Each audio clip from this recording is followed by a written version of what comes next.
Stephanie. I want to thank Senator Pickerell, who's going to be speaking as well. He is also here. Stephanie, House Representative.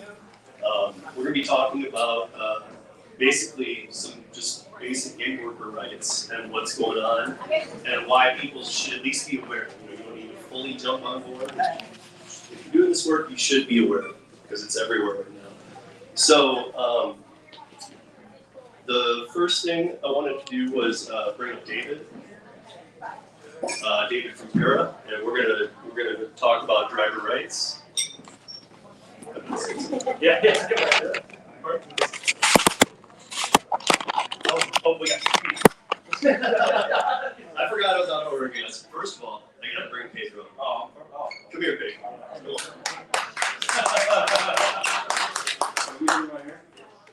So, for those of you, everybody knows Pedro, probably watching the stream, but if you don't, this is Pedro. If you weren't at his event yesterday, he did an amazing job at his event too. So we had 2 events in this town this weekend, and it's really nice to see this many people throw up or show up. So I just wanted to give Pedro the mic here and let him say a couple words because we spent a lot of time planning these. So We spent a lot of time. Shout out to my man Hannibal, Jaywalk, Sam, putting together the website, and all the people that we brought together today, yesterday, drivers, companies, content creators in the same room that might not have never been in the same room. They were able to connect together. Ken, Zach, Bethany. So it was really great. We do these events every year. This is the 3rd event we've done together. We did a virtual one in October of 2022. So we really care about drivers, and we want people to make money and provide for their families. And that's a big thing we're going to talk about today. Thank you for having me here. Denver's been amazing, so I really look forward to hearing people's perspectives and having some questions asked and answered. And yeah, I'm happy to be here. Thanks, Steve. Yeah, of course. Okay, great. Pedro, keep up, Pedro. Now it's good time. Holly. So if you don't know David, David is the CEO and founder of Pickerell, and he's going to talk a little bit about something that we've been working on for a while, the driver singular rights.org. It's kind of like something we believe in since pretty much the day we met. So that's good. I want to say thank you to everyone for being here. Like, really, the whole point of this is to get a bunch of awesome people in a room who may or may not have the same opinions and everything, but I believe with us sitting the same goal, which is they want to make gig work. So really, I hope this is the first of a lot of these, but really the goal is to get all the right people here, and I could be excited to have everyone here.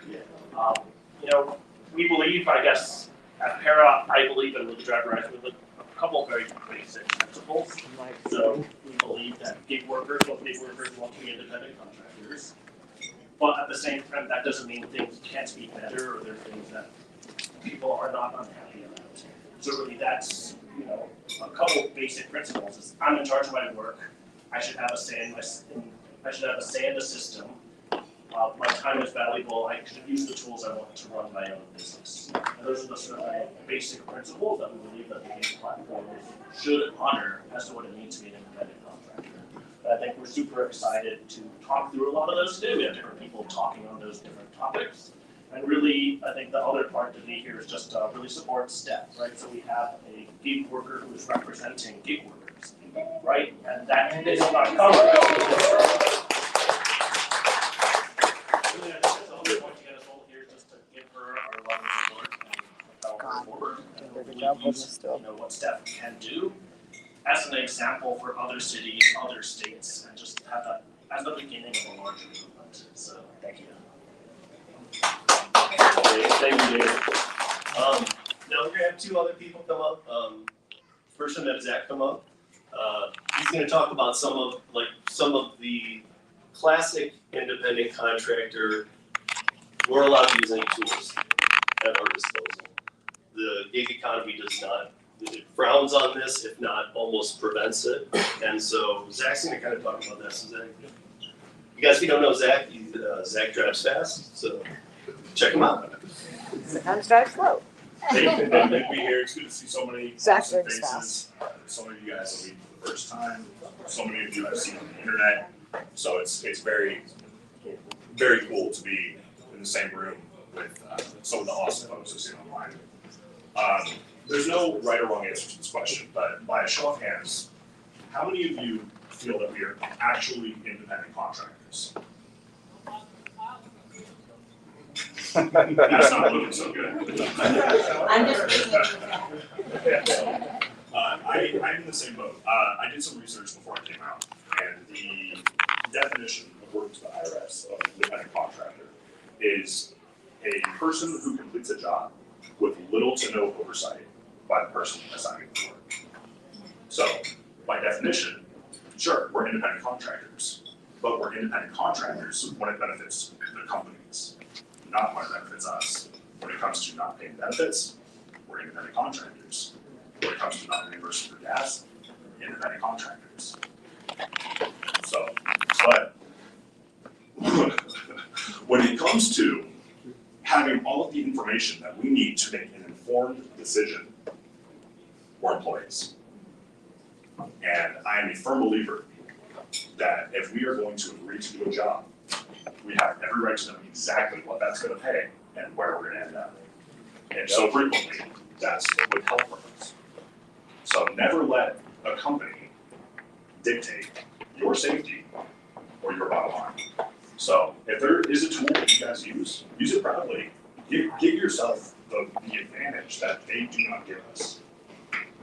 And keep making your money, be safe. Exactly.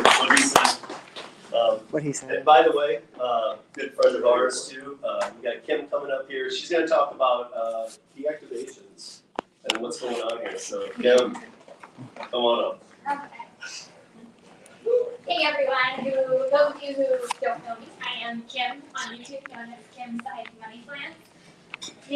Through working with YouTube, no, Sorry, I'll I've get never this right in a been minute. deactivated, knock on wood, from any of these platforms. But I do have a voice, and when you get drivers who get deactivated, what's the one thing that they do is they come to content creators because they want you to understand what they're going through. And usually for me, my heart just bleeds because someone just lost their income. And I think that's the biggest part of wrongful deactivations is when you feel helpless because you don't have your income anymore and you have absolutely no clue why you got deactivated. And you just get that email saying you've been deactivated. And usually it comes under false pretenses of fraudulent or something to that effect. And when you go to fill out the form for these deactivations, you're like, I don't even know what to put down because I don't even know why I'm deactivated. And then you go through support and it's scripted and you're like, I just want a human being telling me what I did because I want to fill out this form right. And it never happens that way. And I think there has to be a balance. Yes, some deactivations are legit and they should stand, but this is really for a lot of the drivers out there who go out every single day and get that email. And we all have friends here in the YouTube community, and we all have a friend who recently did 21,000 deliveries and got deactivated and had no idea why. And that's just concerning because for me, I just reached 10,000 deliveries, so should I be concerned that I should be deactivated next, and you never know when it's coming. So, I think you're gonna hear a lot today about transparency, and these companies aren't very transparent with their drivers, and this is just another form of them not being transparent with why you're being deactivated. So I think going forward, with people stepping in, there has to be that balance, and I think transparency, it has a lot to do with it, so that the drivers really know. And it's a blessing to be an independent contractor. I can be a present parent, I can have the flexibility, and that's why I do what I do. So, that's the blessing of being what we do. But the curse is also knowing that these companies sometimes take advantage of that and that they can really do whatever they want to do with the disguise of independent contractorship. So, with one voice, several voices, hopefully 1,000 voices, we can all make a change for the better, and hopefully that starts here today. And thank you guys all for being here and being a part of this amazing event.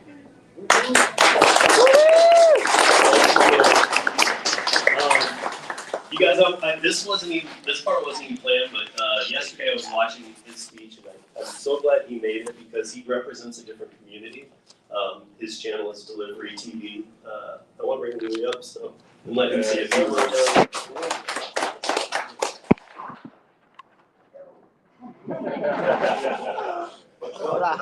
What I was saying yesterday is before I came here, I asked my community, what do you want me to convey? What do you want me to, and of course, I'm always receiving messages and emails, and as content creators, we receive those messages, and we feel the pain there.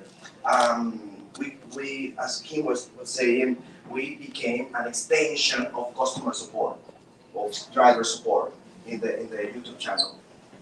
In my channel, I start receiving, of course, more $2 orders, the mileage, the problem, the activation. But there's a problem in the Hispanic community that is growing. And I want to share this with you and with the audience. And this is what I was sharing yesterday. There's 2 years ago, I started receiving videos, pictures, information. And I want to begin saying that I know people need to put food in the table, and some people don't have the ability to have an app and register on an app, and that I understand.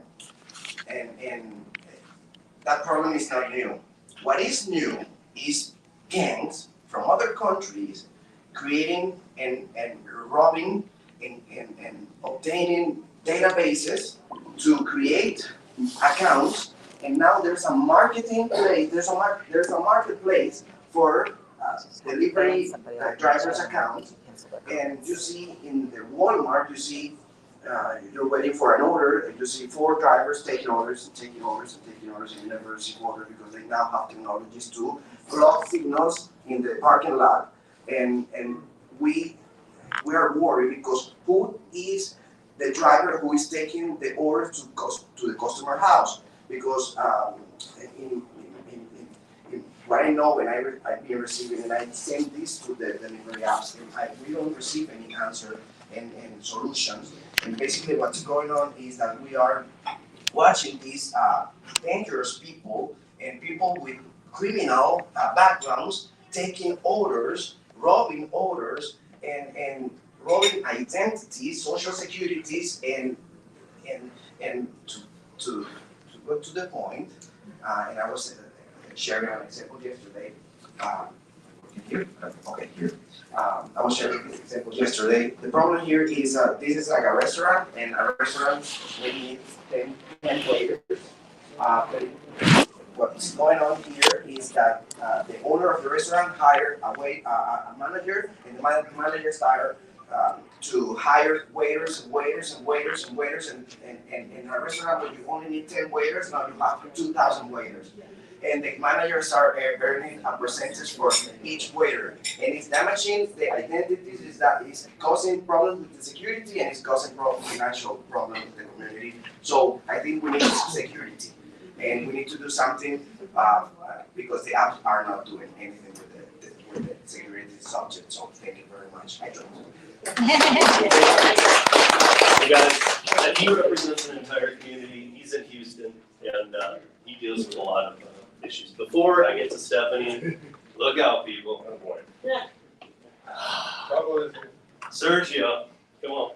That's Sergio from the Rideshare guys. I don't know who the asshole was. Comments, but he was banned. We're not sure if we're making changes. Keep driving on Saturday. Is he coming? Always coming down? We've got a problem. Is he coming? Senator, okay, so I'm Sergio, but the Rideshare guy. I've been a senior contributor for the last 5.5 years. New to YouTube. All the content creators, by the way, it's really you mentioned. You know, we always see him on the screen somehow, and we think, you know, wow, I want to meet this person one day, and today, and this weekend. Pedro, thank you so much. Yesterday, also did that. But I want to thank, first of all, Steve, Rideshare Rodeo. I want to thank David to create this opportunity. I think this is going to be an amazing bridge-building process when it comes to driver rights, basic driver rights. We're not asking for the world. And Senator Triolo, thank you. And Stephanie, which I've spoken to before and had an interview with her on our channel. So my view of this is a little different. You know, I think the companies have proven over the last decade that they have created a sustainable business model for themselves. But I don't think the business model that most drivers are experiencing is sustainable. So as a driver of 7 years on close to 8 platforms now, and it's going to be 9 with Curry coming up. and I think the trend, the learning trend is not the driver. Like this. Okay? And as a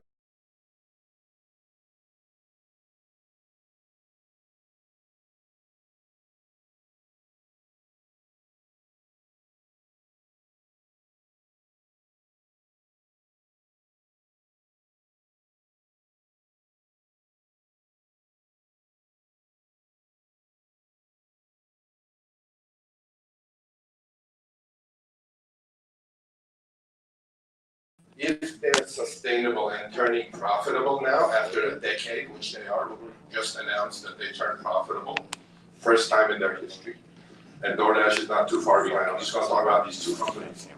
You know, they're the two big, gorillas in the room.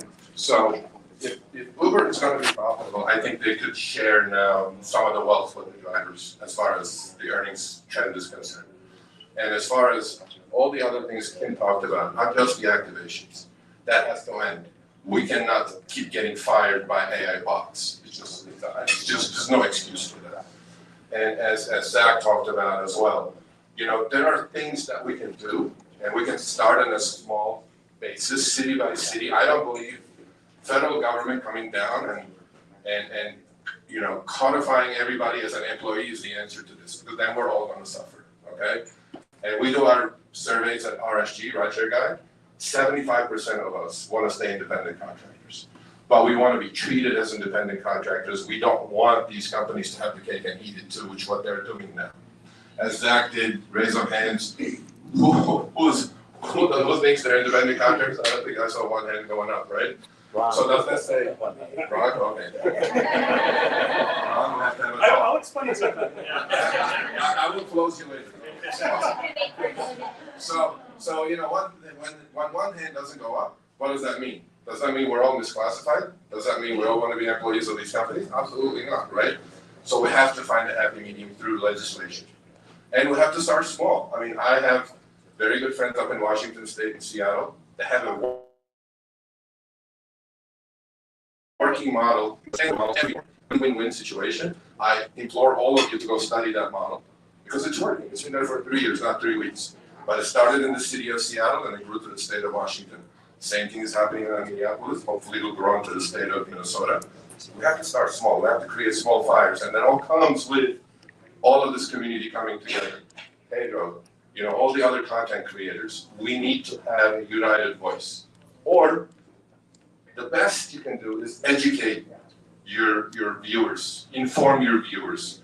You know, getting in a car and doing a little ride along saying, oh, look, I made $300. I don't think legislators are interested in that. I think we need to have more substance.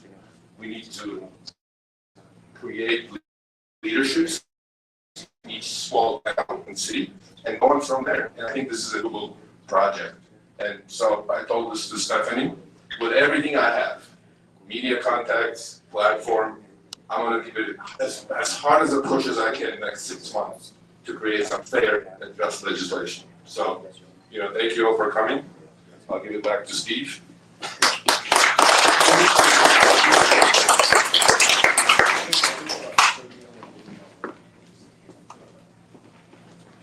I think Sergio should do that. Yeah, Sergio, what did you in California? Yeah, What did you want to talk about? What you did for the work? Do we want to wait a little bit? No, we'll See if talk that's about it. Okay, good enough. We'll So obviously you guys, I think we're at Sergio. But I think we teed it up for her pretty nicely. Okay, so I would love for Stephanie to come up and explain her legislation and why she did it and anything you want to say about it, please. Sure. Where do you want to hear? Well, y'all are about 20 minutes, I'm trying to figure out what the hybrid model is here. I want to face the people that are in the room and also give a little bit of, visibility to the folks watching at home. Hi, I'm Stephanie Hill. I represent Central Colorado Springs and the People's House. This is my first term that I just got through, and I've done a lot of this delivery service work myself. So I am, to my knowledge, unless somebody is keeping a really good secret, the only gig worker who's ever been elected to the People's House of Colorado. So I really just want to invite everyone to kind of dig deep with these conversations that we're having today, and as we move along and gear up for next session, and really think about what it is that you want this industry to do for you and your family and your community and your life. Because we have put so much energy into chasing all of the little problems that these companies create for us, trying to play that game of whack-a-mole and finding that anything that we do, we're gonna find another way to screw us on the other side. If we fight for mileage, they'll find another way to take it out of us. We got DoorDash to stop stealing our tips, then they just lowered the base compensation rate. Right, we've gone round and round and round with this. And I just want everyone to consider, and I'm gonna push back against Sergio a little bit, we're a little bit different in this regard. I don't wanna start small. I don't do small. I don't do small. We already, the people in this room and the people who make the food that we deliver and everybody else who contributes to this economy, we already have it all. It's ours. This is your labor. It's your time. It's your effort. That's literally the stuff your life is made of. How much more of it are we gonna keep giving so that some billionaire somewhere who said, well, I wrote the code for this, or I hired the people who wrote the code for this, so all of the product of your labor is actually mine. And if you decide, you find a way that you can, keep a little bit of it, you should be grateful for that little bit that you get to keep out of what you create with your own time and effort. I'm over it. I'm not playing this game. It's your labor, isn't it? Yes. Do you all work hard? Yes. I feel like these are some of the hardest working people I've ever met in my life. Service industry workers, gig drivers, all of the people who do all the work that we just agreed a few years ago, this is essential. This is the essential labor. When everybody else got to stay home, why did they get to stay home? You mean because other people made food and delivered it to them and picked up their groceries and brought it to them? Isn't that what happened? I feel like I feel sometimes like they're kind of trying to gaslight all of us, right? Like you're just so lucky that you have a job opportunity at all. And the really important part is that we protect the company so that they can create earning opportunities for you.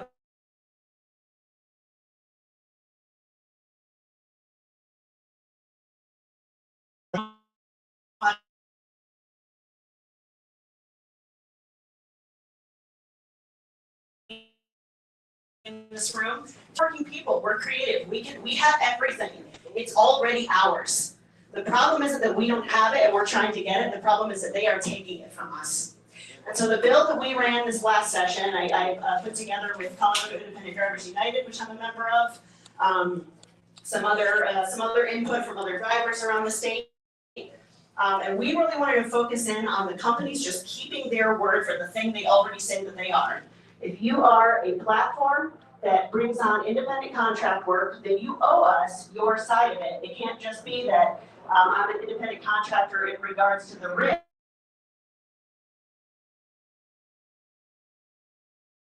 You don't get to say oh no, you take the jobs you want and you turn down the jobs that you don't want.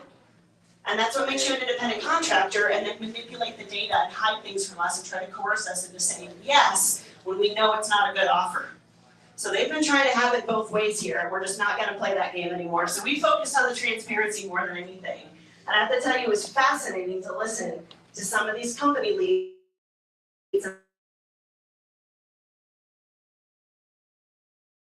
We need somebody to take every single one of these offers.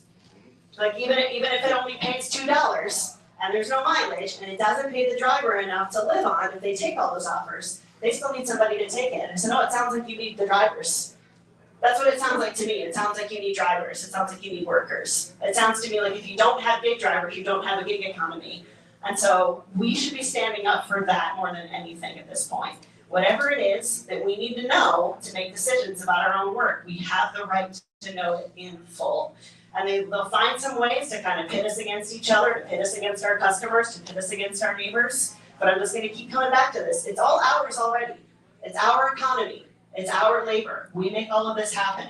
They should be grateful that we step up and work as hard as we do every day so that we can have this economy in the first place where there's a gig world where you can get things delivered and you can always get a ride. We make that happen. So that's the kind of bill that we ran. We're gonna have another go at it next session. Because as someone who ran for my seat more than once and has struggled to survive, like so many of you, I know you have to take more than one swing once in a while before you're successful in something. And so I really think this day is a great opportunity for you all to everything that's not working for you on the app. And I just want us to be thinking kind of longer term about what does it look like if this industry works the way it's supposed to and everybody's happy. And strive for that and make them, as the companies, explain to us, if they can, why that's not possible. Because I know that it is, you all know that it is, so we will do that together. And I will stop ranting now. By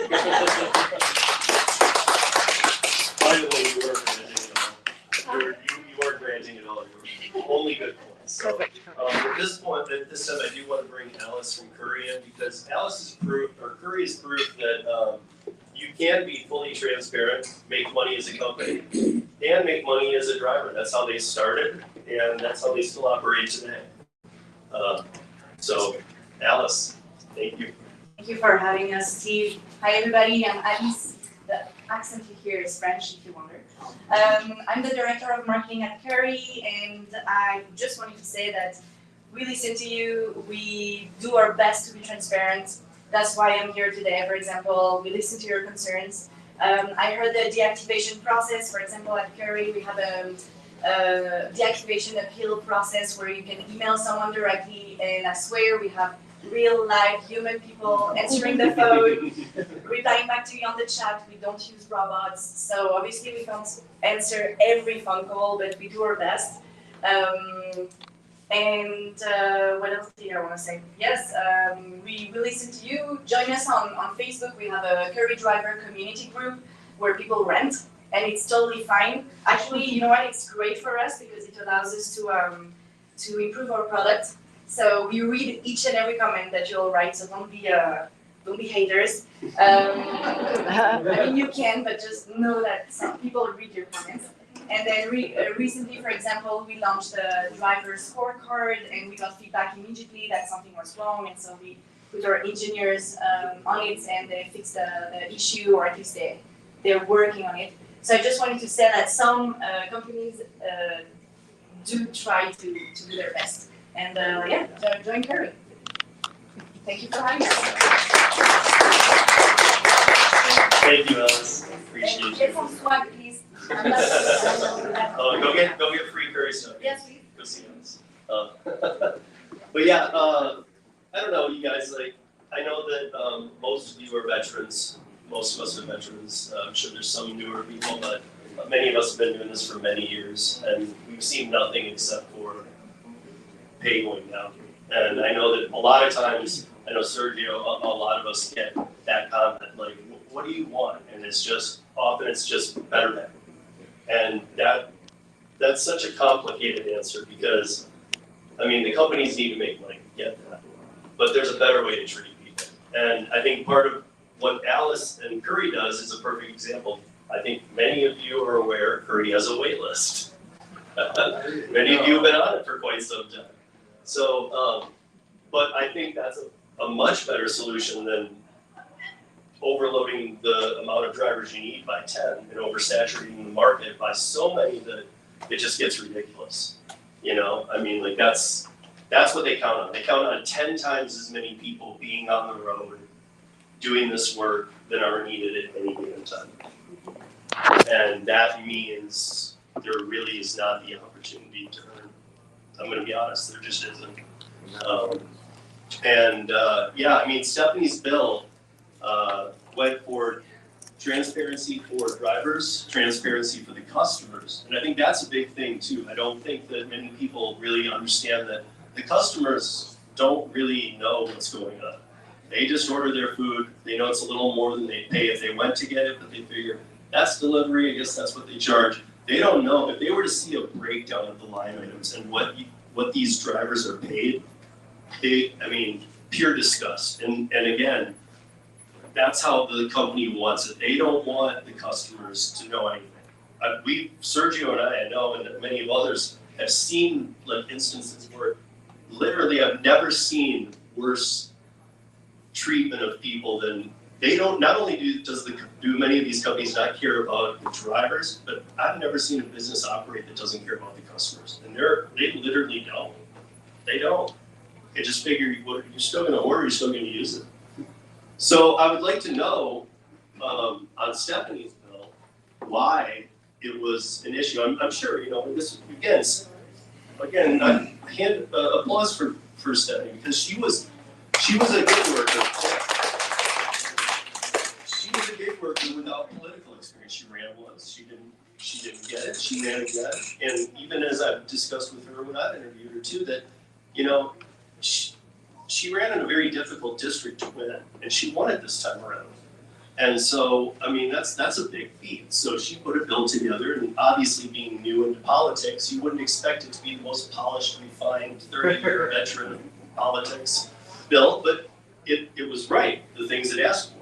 Take the acceptance rating away.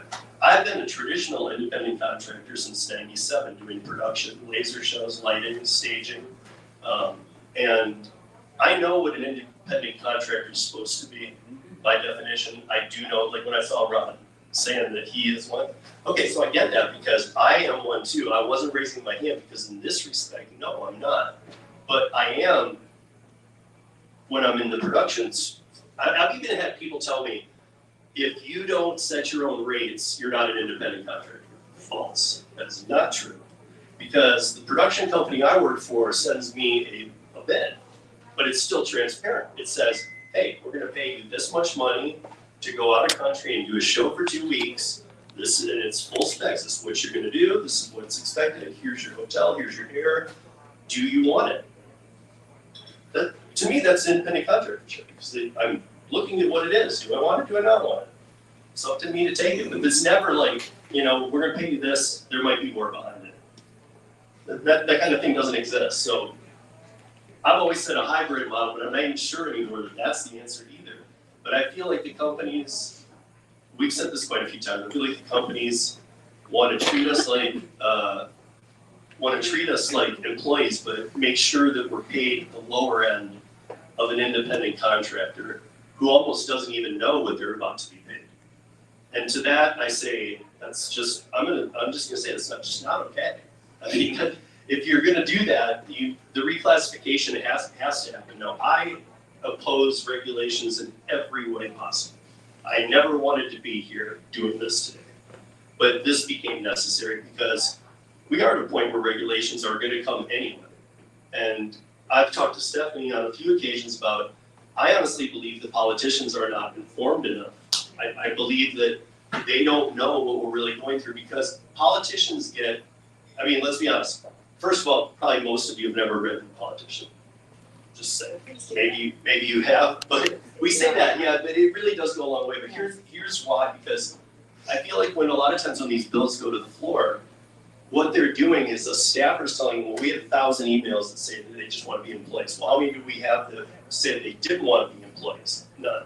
Well, nobody writes their politician and says, bang up job, keep it up. Nobody does that. So they're not hearing from the masses. They're hearing from the upset people. And that also needs to stop because I think it disinforms these people who are going to be making regulations. I know some of you are still thinking it's not going to happen. It's already happening, you guys. I don't know why people are still even thinking it's not going to. It is happening right now. Like Sergio mentioned in Washington State, that's going well. In Minnesota, what he didn't mention, but I know he knows, was that they tried to pass it. That was his first veto in his whole political career. And I gotta wonder who his supporters are and things of that nature.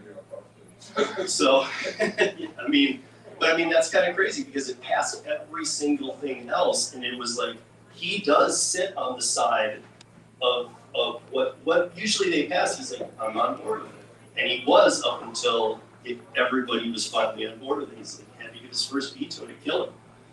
Now, I don't believe in that. Part of the reason I like Stephanie's bill is because I don't believe in setting I would prefer there not to be minimum wage type stuff or set mile money, because I do believe in it. I was talking to Louis last night that there's a floor meets ceiling situation that we need all the time. We've seen it happen in New York with the rideshare drivers. The ones who could earn $60 an hour went immediately to the $27.65 or whatever it was. And the ones who were earning $10 and just couldn't make it work went up to the $27.65. So that's where I say floor meets ceiling, because they had, what do you think that the company still lets the $60 drivers earn that? And they dish out the difference to the others, or do you think they pull it from the $60 drivers? I think we all know that. So, I don't know if you want to talk a little more about the bill. I would really love to have Senator Priola. Well, I'll jump in with one thing, but then I'd love to open it up to. Yeah, I mean, I would love to hear his take on what played out here. So, but yeah, go ahead. So we'll say also my colleague who's here wherever he's hanging out. He's so busy. Did indicate to me he's primarily here to listen, so I want to respect that and kind of keep. So do you want to jump in? I'll sit on the mic. I'm just here to listen. Okay. Okay. That's awesome. No, that's great. That's what we asked of the senator. It's Thank you. That he was here. I think one of the things that gets us, and again, we've got a few different angles at coming to this. That I talked about, he kind of comes at this from a little bit of a different angle than I do, and Dave and I are on the same page, and we obviously don't know. But the point is, we are up against a really well unified and very opaque system of big tech power. And so they will never hesitate to cover each other's backs. They will never hesitate to coalesce around their interests, which is just to maximize their profit, which is so easy to do when you already have the money in your hands. And you get to try to withhold it from the rest of us and, get us to tell us how high we need to jump if we want to get the fruits of our own labor, right? So what we want to, I think, really focus on in the coming months and coming years as we kind of tackle this problem is to find the things that we know we agree on and dig in our heels. Because they're not going to stop fighting us on this. The big tech lobby at the Capitol is very powerful. They pulled some really interesting tricks to undermine us on a variety of occasions.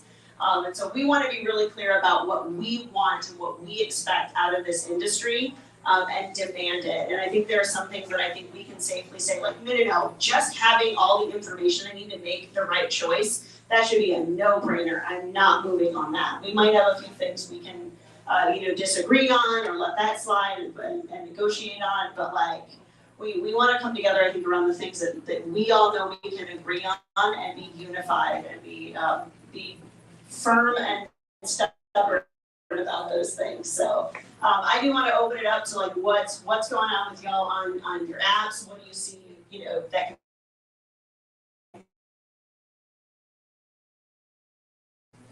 First one is from Thomas. He wants to know what can drivers do to help stay independent. Can you repeat the question on the mic? He wants to know what drivers can do to stay independent.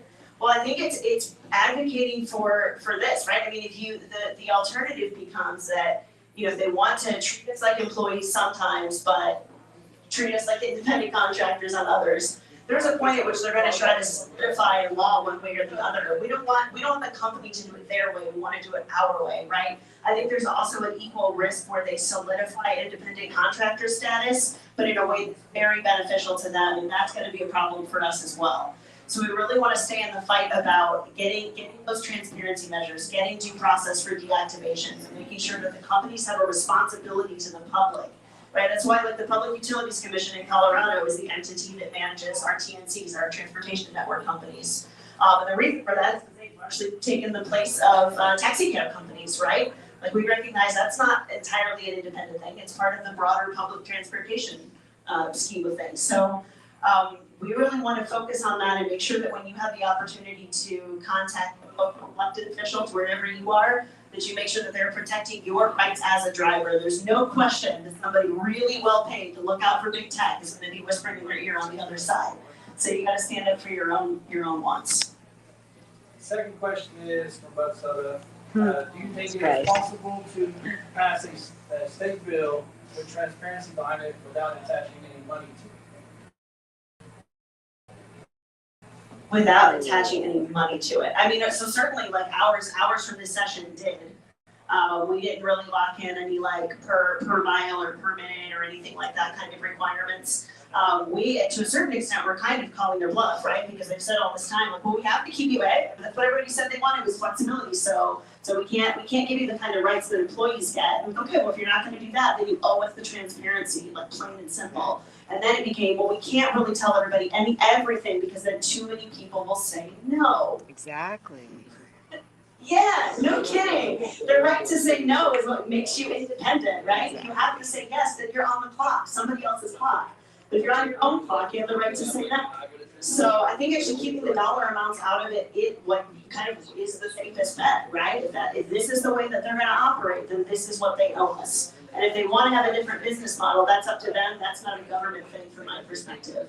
From my perspective, the government thing is whatever kind of business you are, you have to do it in a way that protects workers and consumers. I think what he's getting at is without any money backers behind the bill, without taxes, things like that, without pushing it that way.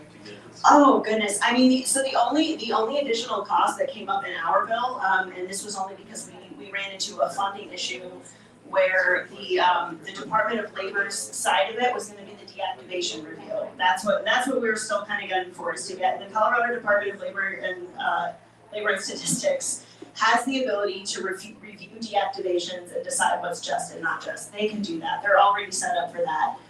That's an essential public service that Coloradans offer to our citizens. Like, we can do that for gig drivers. They didn't want to pay for it with a certain fund that we had, so we were going to tap like a 2 cent per ride fee to cover it, so that everybody would know they have the right to a review. And that was the only thing that was gonna cost anything under this bill. And whenever we bring it back, it would be similar. One last question from both sides. Last. Do you think it is possible to get a fair deactivation bill approved? Yeah, no, I absolutely think so. I'll say, I think, from my perspective, and I know other states might have kind of different ways of approving this, but we have a pretty reliable system already within the Department of Labor. This is what they do. You get unjustly fired from your job and you're an employee if you have wages withheld from you illegally, if anything like that happens with anybody you do business with, that's what they're there for, regardless of whether you're hired or a contractor. So this to me is that instead of creating a whole new entity, like, work with what we've got. It's a good public service. It should work for us as well as anybody else who works for a living. To me, this goes back to sort of like what I work at. It goes back to like the companies want to gain the benefit of what it means to be an independent contractor without holding up there in the market, right? So, not a secret to a lot of people. I worked at Uber at a point in my life, right? So I worked at Uber operations. I launched Uber in Las Vegas. I was a logistics manager who set it up. I involved lobbying state officials, set up the deals with casinos. So I've been in the belly of the beast, right? Like I've run the beast to some extent. And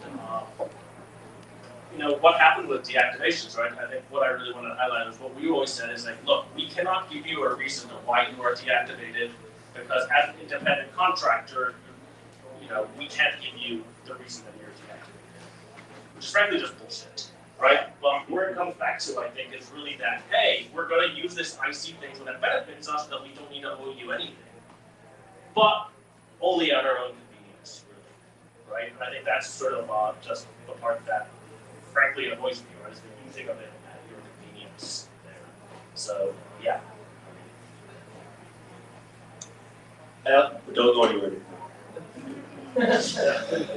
Well, because I want to ask you something about Fair Work. So, I want to say, like, there's a situation with Checker going on too that we all are over. Let's not overlook Checker. Checker is a nightmare. Checker, for a nominal fee, provides a background check that is so sad, and that lately, it's if you lived in a different state 4 years ago, that will probably get you deactivated if they run a check, because they don't have a record of the last 4 years or that missing gap, and they can't find it for that cheap of a background check. So David and I spoke on many occasions about what about paying for our own background checks? What about maybe having it done through independently through myself. Like if we, Dave, maybe you can even help with the prices because I don't want to say $17 to $25, but I think that's about close. So I mean, what is a $17 background check?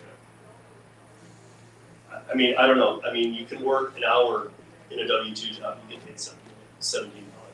So who's running these background checks? It's just AI, what's going on, and why is there no reveal? Again, it's just another piece and level for these companies to say, well, that was Checker 3 back was bad, sorry.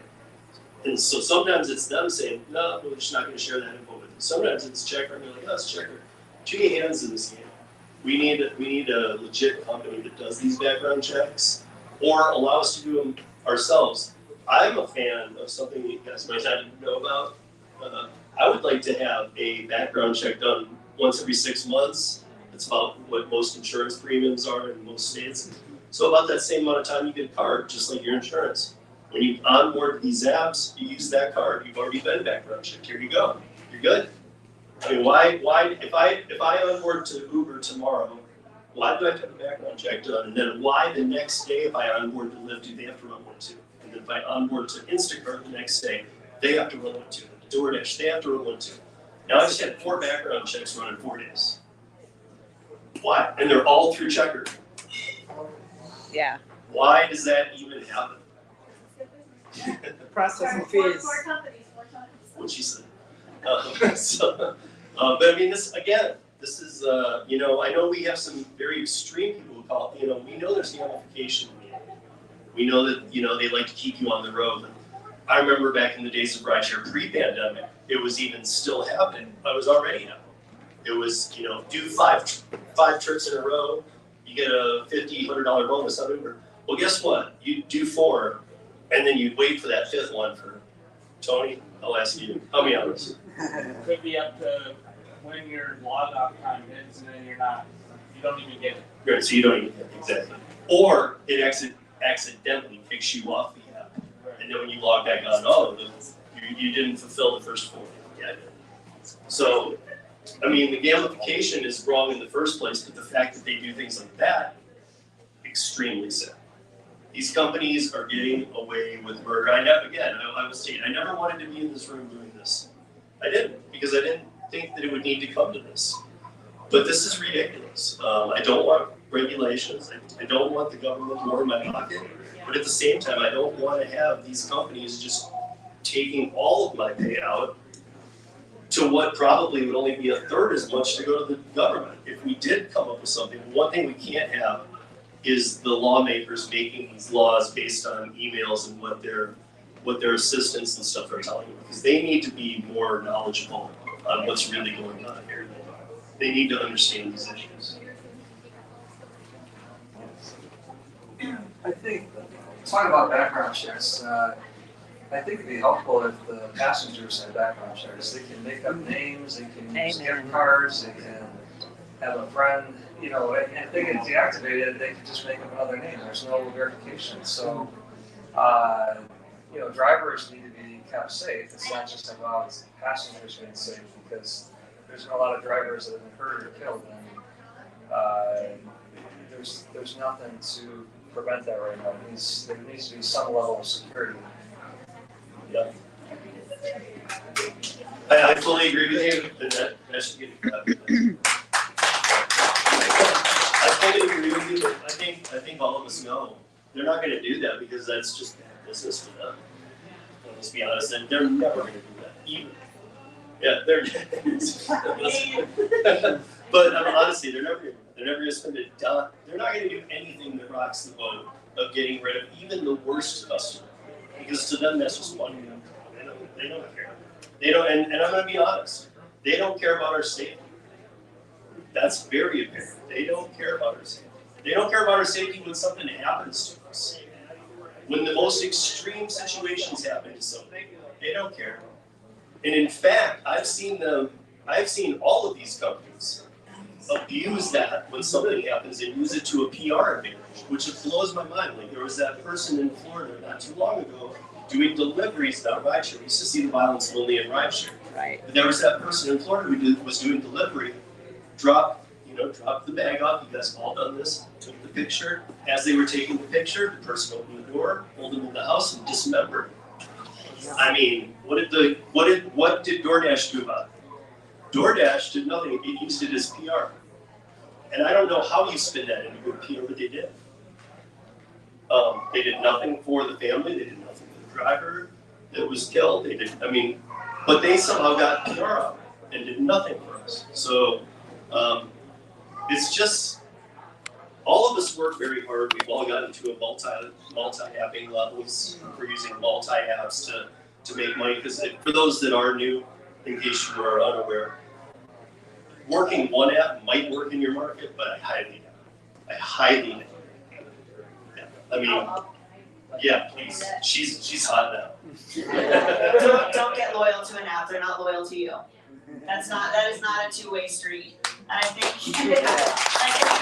the safety concern is a really big one, and Steve raised a good point about why would it matter to them, right? It's just they've got a bottom line, and listen, I'm definitely a lot more to the left than some people, but it's not about whether or not it's good or bad to be a for-profit business. We just have to be honest about what we're dealing with and recognize that their goals are not always going to be the same as ours, right?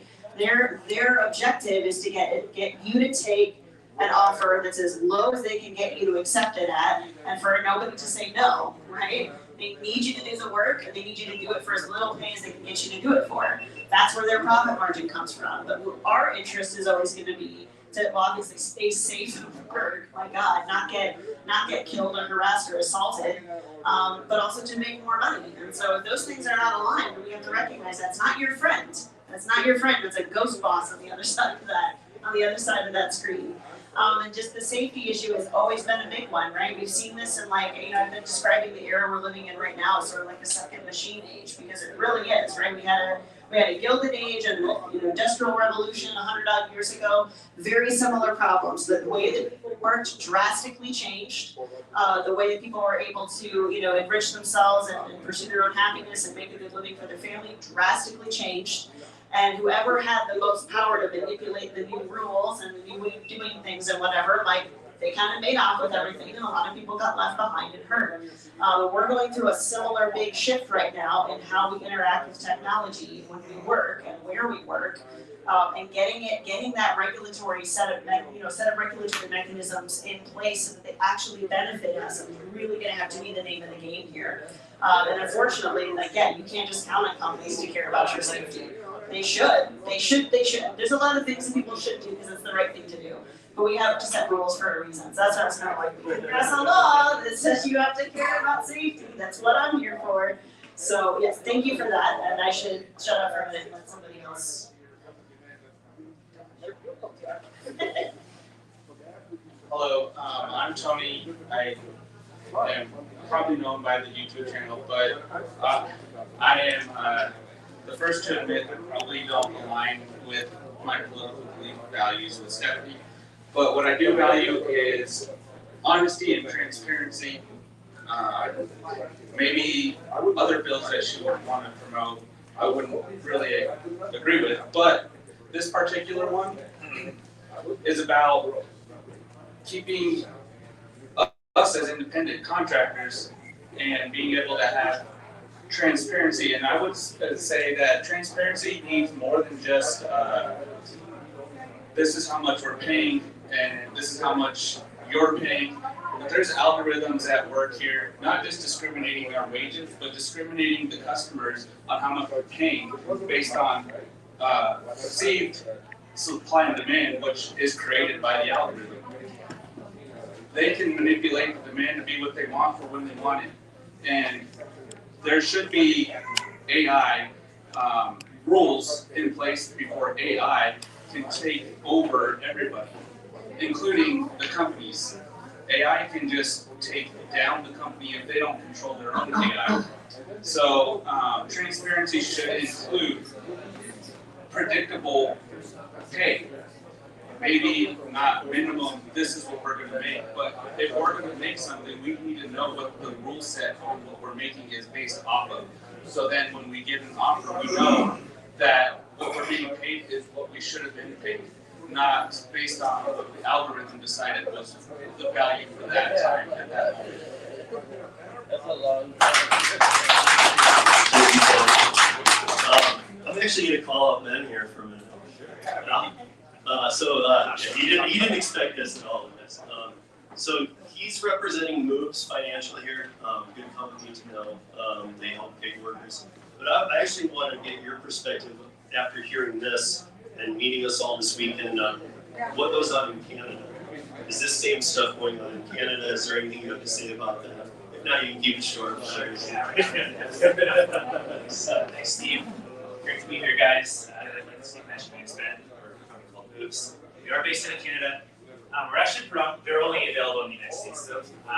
But in terms of comments, in terms of what's going on out there, a lot of similar conversations. So especially at a provincial level, we're from Ontario, Toronto. So very similar conversations. Maybe different tactics, maybe different starting points. But yeah, in terms of like how can folks team up, get together, have these types of events, that's all very similar. So yeah, again, just really happy to be here. Great to finally meet a lot of people in real life, and just really excited to continue to listen and continue to contribute where we can. So.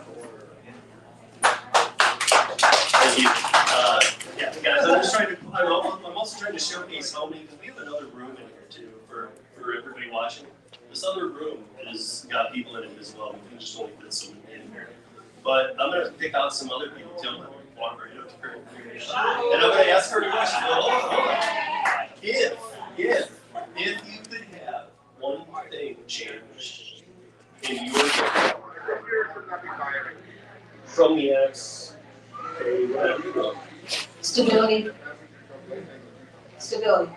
Because we're feeding off algorithms that they're throwing at us. You should be making this much per hour. You should be making this much per hour. It's different in every market. We really don't know what we're gonna make. Some days are decent. And other days you're like, man, light bills due tomorrow. You know, we need stability in our lives. I work 40 hours plus in my W-2. Get off work at 7 in the morning, go out and bang on roofs. That's what I do. Why? I can't leave my W-2. There's no stability if I leave that. I don't know if all my bills are gonna get paid. I don't know if I'll have extra money to eat or, go see Red up in Philly or, I don't have money to enjoy life. So I have to keep the W-2 so I have decent benefits, so I have that money to pay my bills. My gig work, that's my time with my family, that's my fun time, but the money, it has to get better for us. There are people out there that want to spend time with their kids at home, that don't want to pay extra for daycare, husband and wife team doing rideshare, they have a family that they have to be home for. We need the stability now so that we don't have to worry about things. That's what we need. That's why we need this transparency. $2. Man, get out of here with that. We have the power. We consider ourselves, we use the term independent contractor, but we're really not when they're holding us to that through our acceptance rate. You want to be top dasher, you have to take the Popeyes. I'm not taking the Popeyes, man. Me either. Tony, you take the Popeyes. Okay?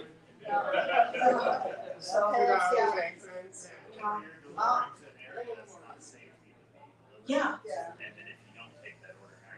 When I started out, all of us, when we started out, we didn't know better than that. We were taking the Popeyes, because we felt like it was an obligation. We signed up, $2, I guess that guy was big, I don't know, I didn't know any better.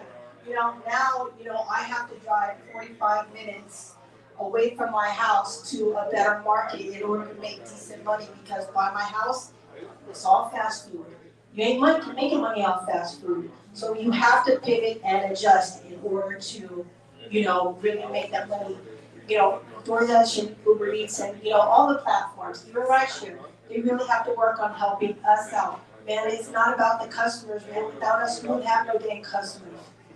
So, that's what I hope for with all this legislation going on, with all this help that you guys are giving to us, in the end, I hope it really is gonna get better for us.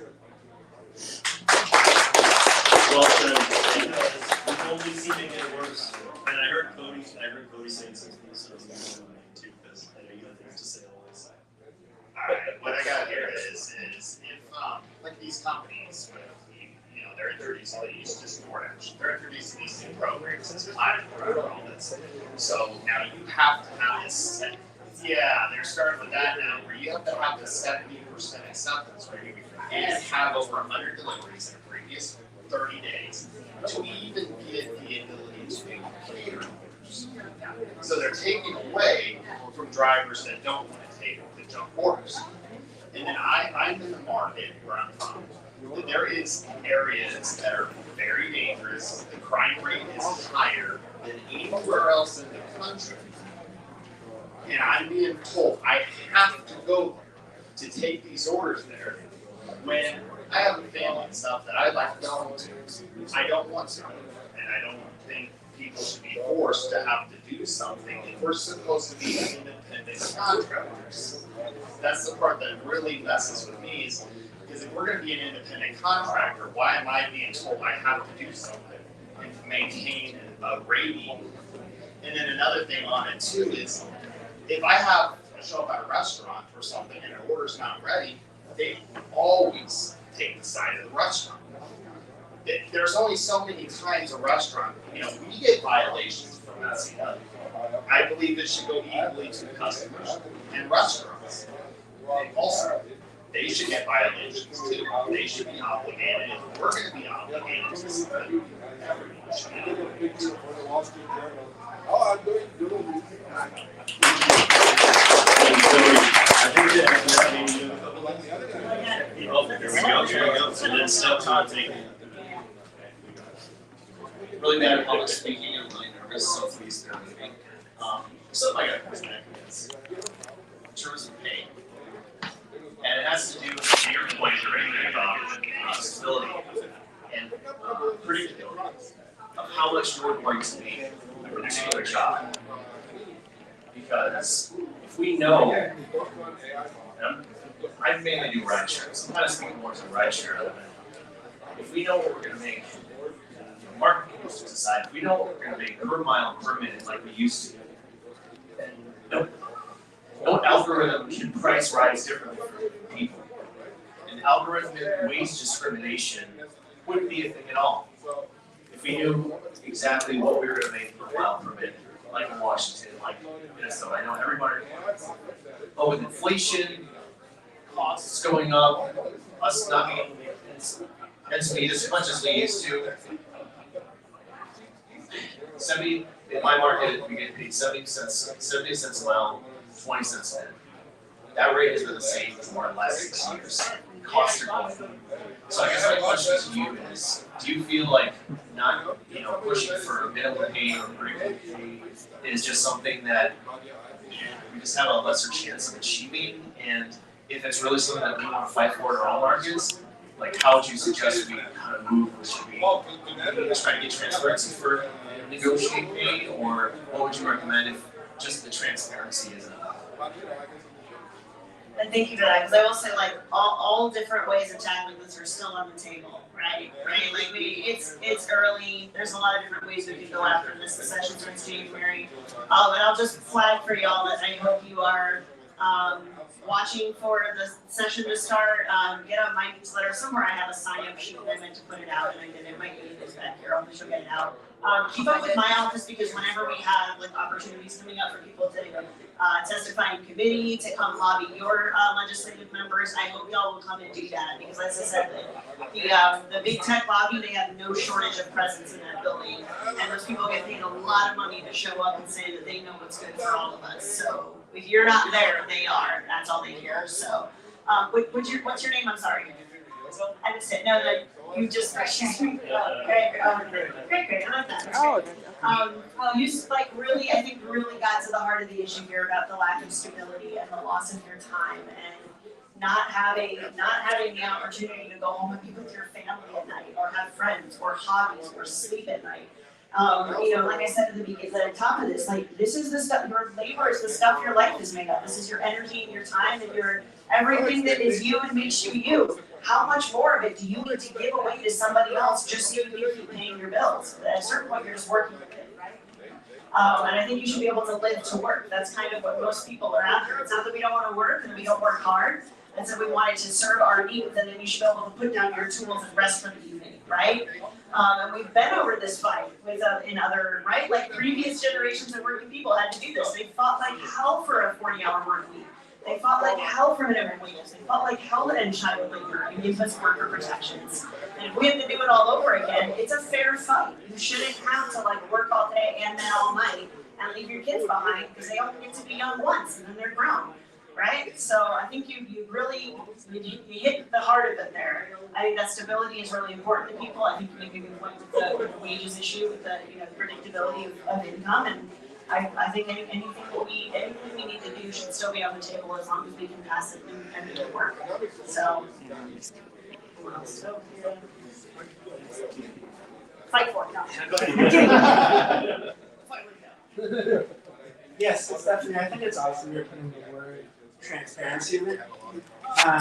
Because yeah, I think for me driving Uber and Denver and Lyft, that's just kind of where I'm at, is having no idea what I'm going to make.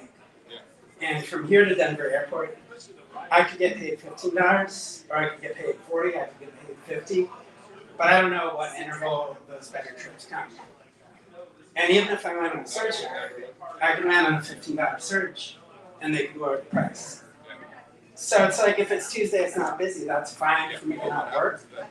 But I actually used to work as a public school teacher. I quit for the flexibility, and I feel like now the surge map is basically learning my entire life that I only work with surgeon. And I think the transparency, yeah, basically goes to the heart of it. We need to know if I shouldn't drive this day because it's full, then I don't want to waste my time. But I feel like I'm kind of just gambling every day I get out. Yeah, whether or not I'm going to get a fair wage that day. And I think on the left side, they kind of do that in a different way. On the left side, it's like this weekend I got an offer to do 50 rides and get free bonus. Now Ken's also on right, and he didn't get any offers this weekend. And I've had friends that they get offers on weekdays, I get offers on weekends, and then it flips. And we know that, we'd both be doing the same job. I drive you to the money to the airport right now, but because I just happen to get that bonus today, I'm going to make a living wage and he isn't. So they just tell us, I just trust in the algorithm, we're looking at your driving habits, but we have nothing to rely on. It's like, am I going to get an offer next week that gives me a living wage, or, am I not going to get anything at all? So I think there needs to be something other than kind of being a slave to this nebulous force in the sky that, we can look to know what to expect. If I'm going to do this job part-time, full-time, whatever, I love doing the job. I love interacting with passengers and, providing needed service. Picking people up at the hospital, picking people up who are drinking. The city relies on us, and in this city I've got screamed at by the police picking up at every single, venue of any kind. And I can't get to the pickup spot because there's a GPS error, I don't get my money. So yeah, I want to provide this service. And I'm happy to work part-time and get another job, or to work full-time, but I might make $1,000 a weekend and be like, yeah, I'm going, I'm going to be all in on this. And then they take away the surge the next week and I make nothing. So yeah, it's just about kind of knowing what to expect and having some baseline that I can know, is this a rational decision to buy a car and do this job or not? And I feel like right now I'm kind of just, really just at the mercy of whether or not they let it map or not.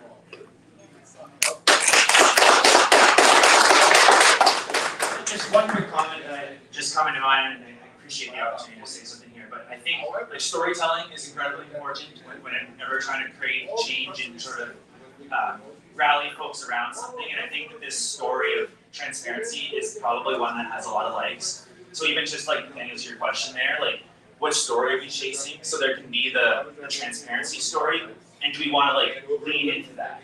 versus what other and a different story we make an audience tell. So that's just one comment that just comes to mind for me. Is like storytelling can be incredibly powerful, and it can also be incredibly cheap when done well. So that's just all I want to say.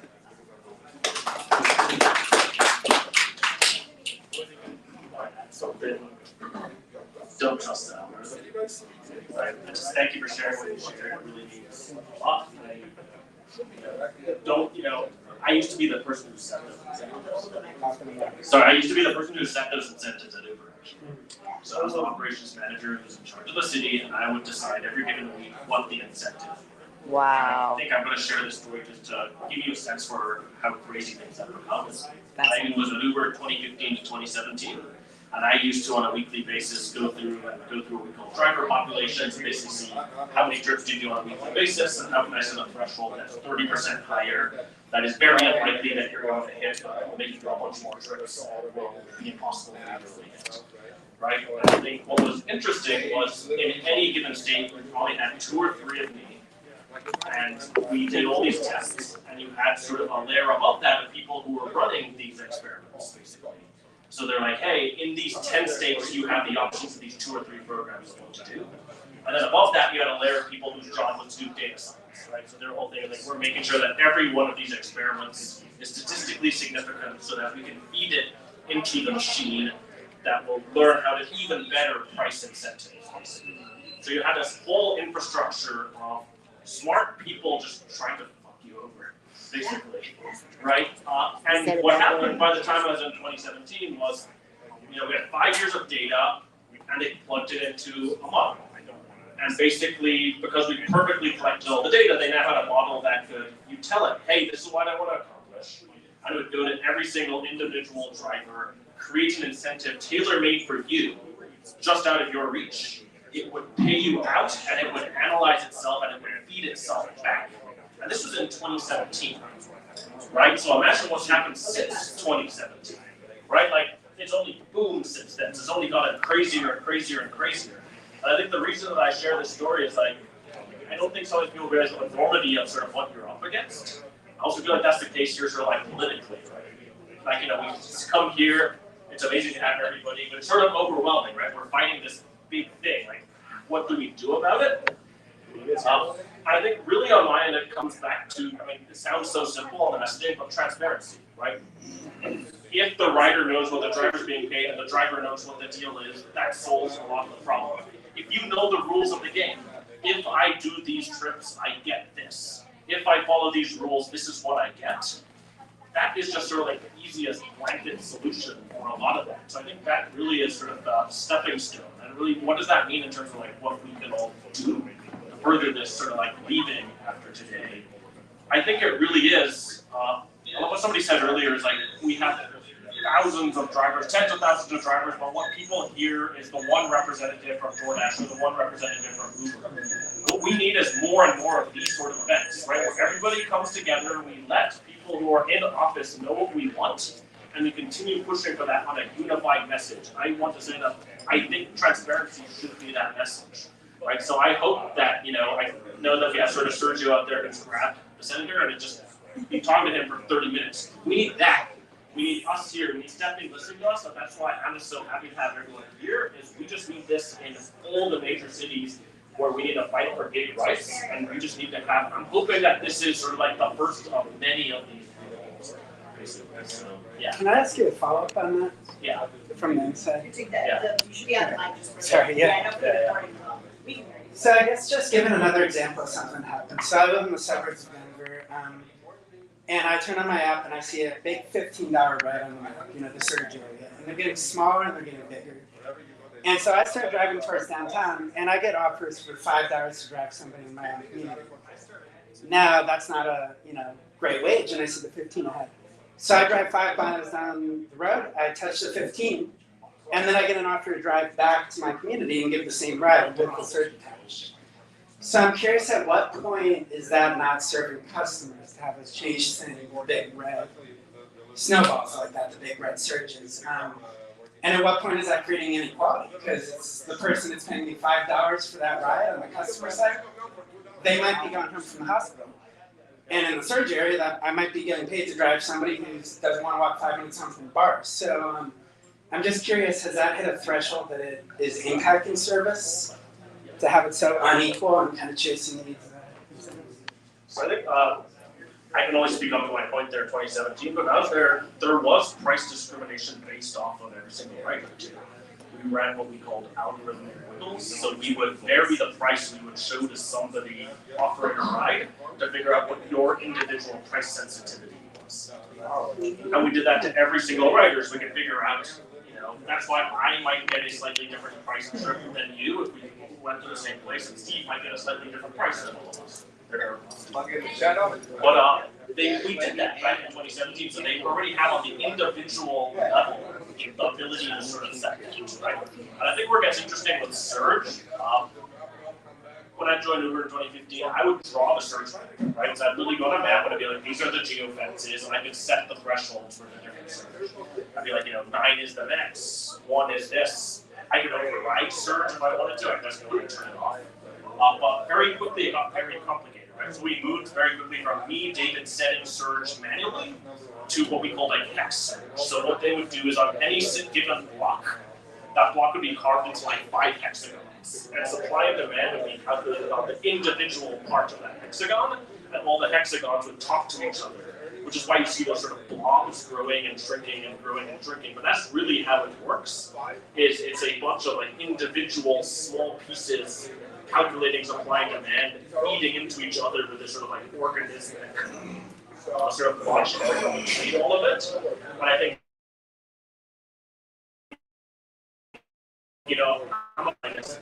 how complex these systems are fighting against are, and we would have the tools as a city to sort of toggle those rules to accomplish the goal that we wanted to accomplish on any single given. So I just think, just coming back to see at the end of the day, it's like, how does this work? Why does it work? Because frankly, these systems are so complicated that I couldn't even explain it to you 5 years ago, and it's even harder to explain it nowadays. I'll just jump in about that. I think one of the really popular things for people to say out there right now about AI is like, oh, it's coming for your jobs and it's going to replace you, and it's in some cases that's very true. And there's always this like, when did the robots come and take our jobs and then wage war against us, right? Like we've all seen Battlestar Galactica 20 times, or maybe that's just me. It's a small sci-fi obsession. But like the big danger actually with this is not that AI is going to take your job, but that it's going to become your boss. This is the problem, right? This is the problem with the coding. And then, so in the legal language, in the bill we ran this year, and I'm sure it'll come up again, but what we're all talking about here are nonlinear compensation models is kind of our catch-all term. So that's like the quests and the challenges, the top-dasher bullshit. I'm sorry, the top-dasher program. We know it's, but we all agree that that's bullshit, right? And you get that? Please tell me everyone knows that you don't want to be top-dasher. Again, don't be loyal to the app, they're not loyal to you. And I'm just going to insert my joke in here for when I'm back on the road and I'm doing deliveries. It would be really funny if DoorDash were to deactivate me because I criticize them publicly. I just sort of say that every time in case they do. But this is so much of the trouble, right? Is that if they have the ability to do that, and there's nothing that holds them publicly accountable for how they're affecting the entire ecosystem in which they're operating, then it will just continue to ratchet it up. And we know we've seen this with not just with what we're paid, but also with what they're charging the customer. And I will tell you that in the process of this bill being stakeholdered and having lobbyists come out to get involved in it, the point at which they really just lost it and pulled out all the stops to get rid of our bill was over the destination transparency. Because where the customer is, where they live, where they work, where they are, that's the part that is so valuable to them. It is very, very, very important to these companies that they have that information and that you don't. And I think that was really telling because they use that information greatly to their advantage when it comes to pricing. And of course, David knows this. We just explained it. He's been on the other side of it. So I think you touched on something really big there about the unpredictability of it all, and where are they coming up with this stuff, and why is somebody being offered an incentive package today, but not next week, and the person next to you is? Well, they've got a read on you. And they know what that formula is, and they don't want to share it with you for a reason. So just to kind of jump in with the quest challenges on Lyft, So not only maybe you got one and you didn't, maybe I got one too, where yours is 50 trips, mine's 135 trips for the same dollar value, where 2 months ago, mine was 50 trips or less, but they're giving less money, more trips, and then if I decide, okay, I'm gonna turn off Lyft for 2 months, like my wife, I'll go into her app and look and see what her bonuses are, and it's the same bonuses as mine, but she has to only do 19 trips. So then they reel her back in, and then incrementally move those trips up and up and up. And then you're like, why am I having to do 45 trips a day for 7 days just to hit the same money I was hitting for doing 40 trips a week? Or the dollar value. Yeah, we're both. So that's just my 2 cents on that stuff. I figure I jump in here and explain my reasoning when I raise my hand about why do I call myself an independent contractor? Because the reality is, as far as the positions, as far as doing the deliveries for DoorDash or Uber Eats or doing Rideshare, those are not really independent contractor positions. Let's be honest about that. The fact of the matter is, we talked about background checks, right? If I'm providing service as a business, why can't I sign up for any of those companies using my LLC credentials? Every single time, with every single company, you have to sign up as an individual.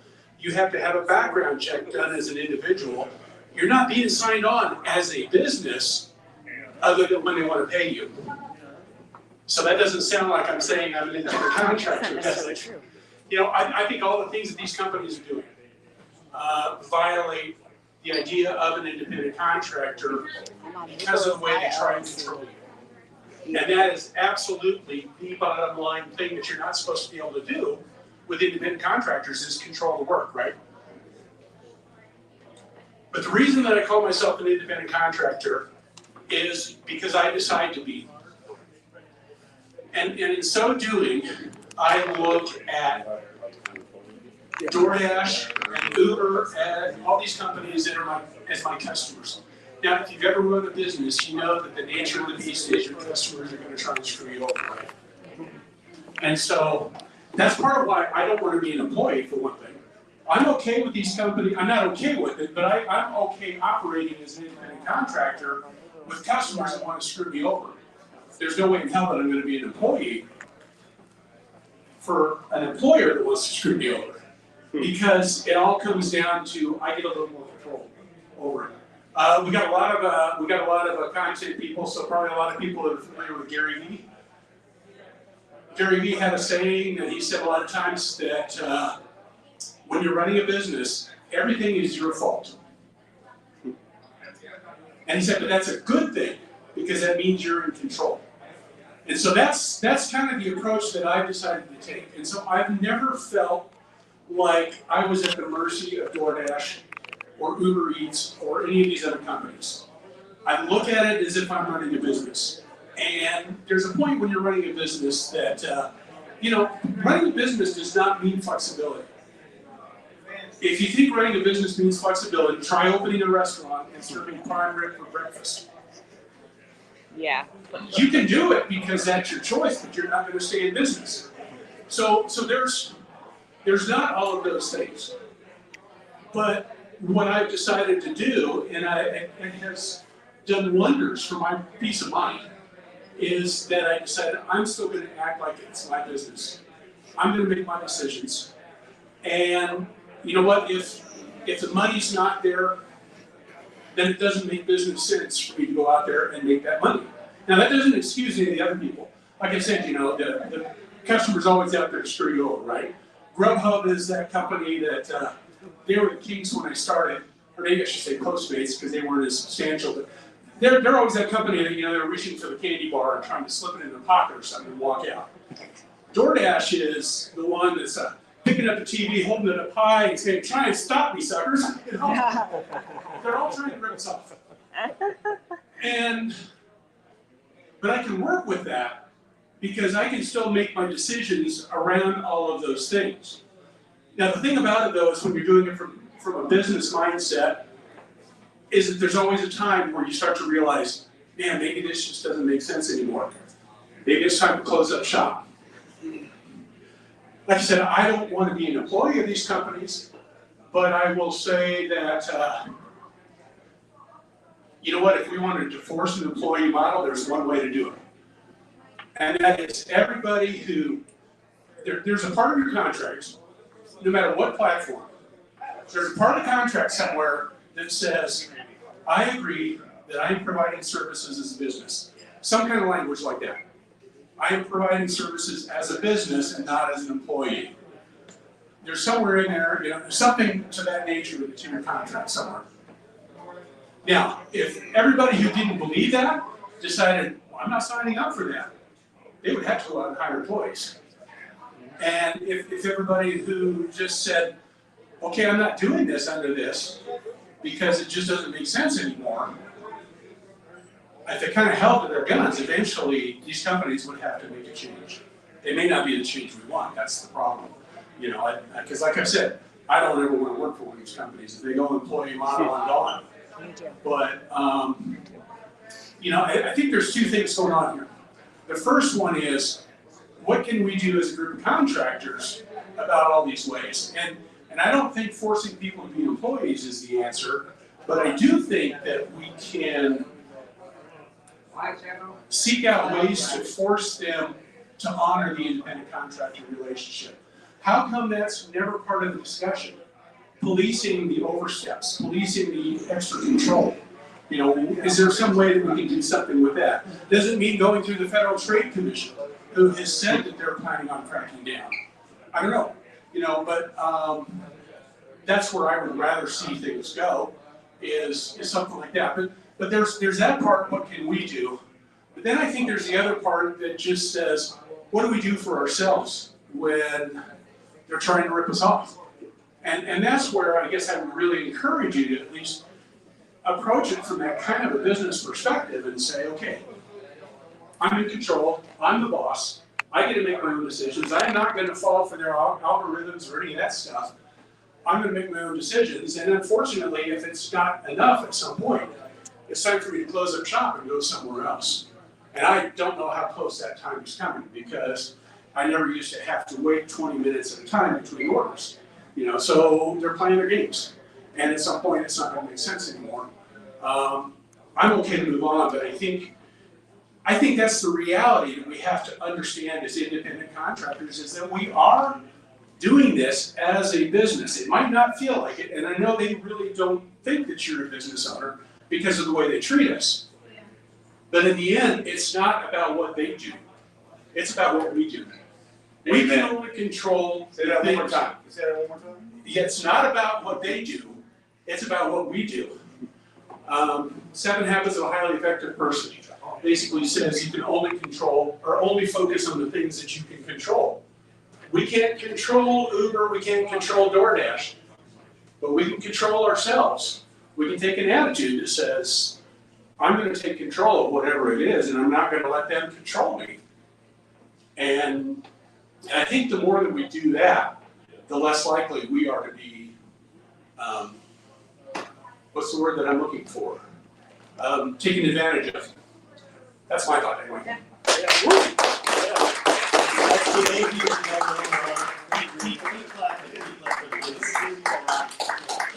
those of you who don't know Ron, he runs a website, contrarycourier.com. He also is very active on Twitter.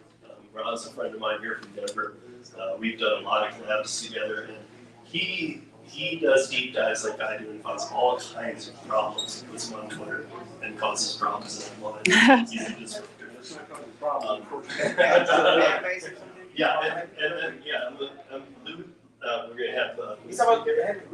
Yeah, and then I'm gonna let Stephanie speak, and then we'll close this out here, you guys, because everybody's getting a little hungry, but and I don't want it to turn into hangry, so. Let's say that I serve to an Hispanic community in Spanish, of course, and a couple of my videos are based on what your investigations. In my audience, thousands of people love what you do and appreciate what you do, and now they are better informed because of what you have done. So thank you very much.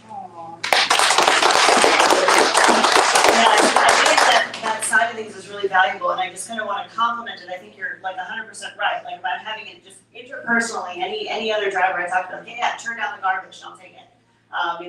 Don't be loyal to an app, it's not worth it. I can say all of that. And then on the flip side of that as well, as a public policy maker, I'm interested in how it affects the entire ecosystem that we're dealing with. And I think, you say something very interesting there about, like, we all just say we've had enough, then it's gonna force their hand, or it's gonna, and I think that where that runs short, it makes sense up to a point, but where we hit a wall with that, there will always be some number of people who haven't tried the platforms yet, who will get on it, who they can scam for a few months until they give up, and then they'll get another batch and they'll do it to them again. And again, we know with like the algorithmic games that they play, they'll find a way to get people to say yes to things. That's what the Top Dasher thing is for, the quests are for, it's what all of that's for. And so I think, certainly, and I've always approached it as a small business owner, right, my own work. And I've had a sole proprietor, small business, and a different field as well. And that's how I've always approached it. But as a policymaker, I have to consider, okay, not everybody has the information that was available to me. And they know that those folks are out there, right? There's kind of like the theoretical, like if the market's just doing what we want it to do, everything will work out. And then there's like the real world situation, which involves a lot of manipulation, a lot of taking advantage of people and trying on desperation. And that's the part that I kind of have to wrap my head around when we talk about how are we going to legislate this thing. So I think it's both and, right? And I think you're right that we'll reach a point where we'll just say like, well, if you're going to say that I have to hire people or tell them everything and let them be independent, then maybe they will go another way. But in any case, it can't keep on like this, right? It can't keep on like this. Too many people are working themselves to the bone just to stay alive, and it's not acceptable anymore. So, thank you, everyone. I'm going to hand it off to Steve. I think we're wrapping it up. Do you please? I have a clipboard here on the edge. I'll make sure it makes the rounds, and sign up for my alerts so that you stay in touch as we go along here. We are going to run more legislation. We'll get this thing done. I want to thank everybody for coming. You guys, we could keep this going for a while. I know everybody's getting a little hungry, and on the other room, we have more people than in this room. So at this point, everybody needs some lunch, I know. But I think that have we solved everything? Have we conquered everything? No.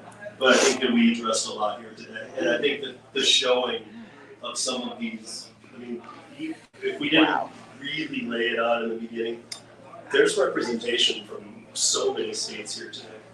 Countries, Canada here, many people from Canada from the move scene. So, people flew in for this, for the yesterday's event and today's. This is a big deal. This isn't just a few people gathering in Denver trying to figure out what's wrong in the city. There's something going on with these apps, and there's not a market that's immune to it.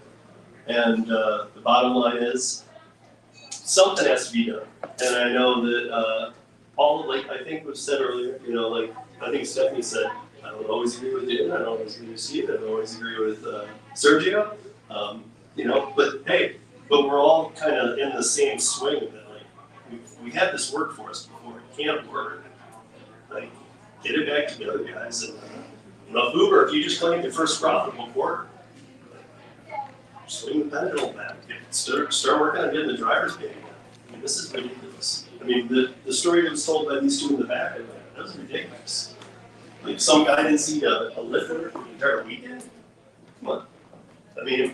I don't know how many people are still doing rideshare and whatnot. That just blows my mind, because when I was doing rideshare for many years, I turned down off, it was like DoorDash, there were just orders and orders. I just was not taking them. But here's the bottom line, is that we still have a long way to go, but I think this was a great show. I think this was a great showing of people, and I'm glad everybody stuck around. And thank all of you for coming, and let's go get some lunch. And thank everybody for watching online. And please share this out. Everybody that's here that's a content creator, please, we're going to do a meet and greet for like the next hour and a half. We'll be here having some drinks. having some food, having some fun. Please keep your streams going, because in the other room, they've got conversations going on. So let's get everything recorded we can, let's get it all out there. And with that said, I want to thank everybody. And Pedro brought up a good point. I want to thank everybody that showed up company-wise. You know, we got Pickerell, we got Middleton Tech, Gary's Apps, we got Moves, we got Alice from Curry. These companies, if you notice, they're not the ones that we're complaining about. We invited ones that actually treat us good.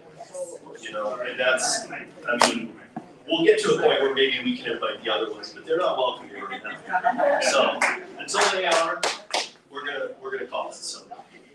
Yeah, so thank you, everybody. Thank you, Steve.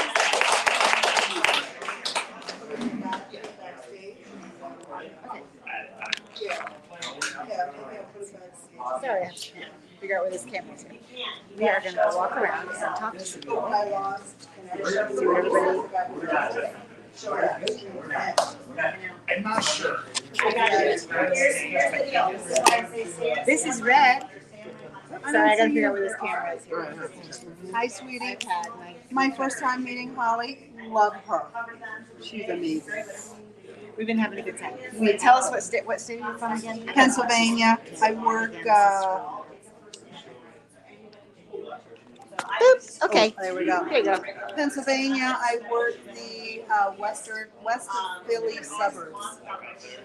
All right, and tell us what you run. What's your deal, girl? What I run on my apps? Yes, your app. Oh, my app. The Gig Wars. So I own the Gig Wars app. It's available on both Play stores. So download it, join us, have fun, come up on our live stream panel, enter into wars, join the Discord. All the links are within the app. Hope to see you soon. Thanks, Holly. Oh, I almost tripped over the thing. I swear to God, I'm going to fall on my face in a second. We're still live streaming. I'm just coming through to say hi. Are you eating waffles? Chicken waffles? Chicken waffles. That's funny. Chicken waffles. Let's see what we got over there. I keep putting my hand on it. Sorry, babe. He didn't have your phone. Yeah, he did. He just didn't save it. Oh, what's up? We're live streaming, baby. It's your boy, the Dashing Trader, FDA. That's my man right here. Matt Active. Let's get it. Ron. We got over here. Hannibal is hungry. Oh, there's Hannibal the and original Van. DoorDash driver, aka side hustle addict, right there. On top, I suck. And you can see that Van isn't eating because he already ate the customer's food in the car on the way here. Yeah, but I'm live this way. I'm not used to coming with my iPad every time I go around. It's just looking the wrong way. I don't know what the hell I'm doing. Let's see what else we got going on here. Trying to find Kim. Where did Kim go? Anybody know? What's your name, sir? Hey, Miss FDA Dashing Trader. It's nice to meet you. Nice to meet you, honey. That is Dashing Trader. Did we lose Kim and Zach somewhere? Let's see if they're outside. All right, we'll walk out and see if they're outside. Looks like there's some people out here.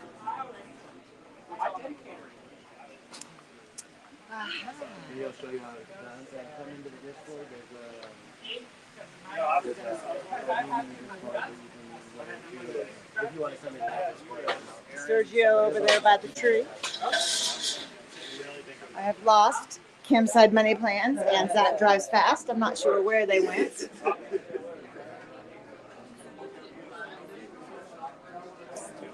I swear to God, I'm going to solve this question. Kim and Zach? Oh, okay. Yeah.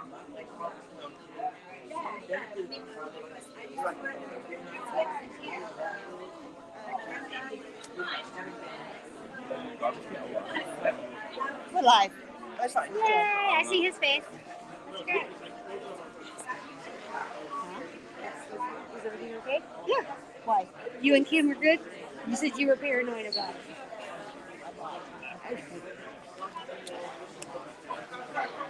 All is well. No, actually, All is well. Excellent. I